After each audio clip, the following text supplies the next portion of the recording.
За эрхэм өрнөдөд говьсомбөрчүүд өнөөдрийн мэндийг айлтгая. Говьсомбөр аймгийн засгийн тамирын газар, засгийн газар хэрэглэх газар, удирдлагын актын маань хамтраад шинэсэргэлтийн бодлого орон нутагт гэсэн энэ сургалт зөвлөгөөнийг амжилттай одоо явуулж байна. Тэгээ энэ сургалтанд маань Говьсомбөр аймгийн 100 гаруй төрлийн албан агчид маань идэвхтэй оролцож байна. Сургалтын үеэр гол нь одоо энэ урт хугацааны хөгжлийн бодлого, шинэсэргэлтийн бодлого орон нутагт хэрэгжихэд орон нутгийн оролцоо ямар байх вэ?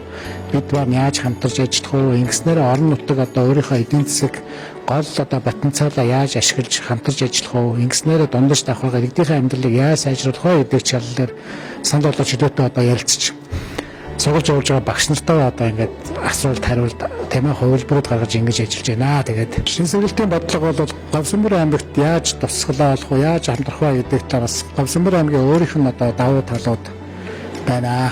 За энэ дээр одоо урдны автозамч гэдэг юм уу, тээвэр логистикийн сүлжээ гэдэг ч юм уу, тийм ээ, аж үйлдвэрийн тодорхой төслүүд, төрийн бүтээмжтэй дотор захирамжлалтыг одоо хэрэгжих чиглэлээр манай одоо албан агчид маш идэвхтэй сайн ажиллаж байна. Говьсомбөрийн маань онцлог бол байршлын хувьд бол их чухал. Зангилаа ийм одоо аймаг хөрсөргөлдөө одоо олон аймагтай хэл залгаа авчирдаг. Тэд одоо төрийн хөгжлийг үзүүлдэг.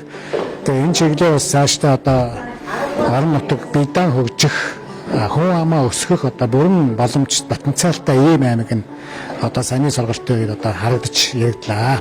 Сургалт зохион байгуулахад дэмжлэг тусцаа үзүүлж хамтарч ажилласан Говьсомбөр аймгийн засгийн тамирын газар, удирдлагын актын засгийн газар хэрэглэх газрынхаа одоо дахин тодорхой илэрхийлье. Говьсомбөрчүүдөө мөн одоо шинэ жилдээ, шинэ ондоо одоо амжилт бүтээлийн одоо өөдрөг байхыг хүсье.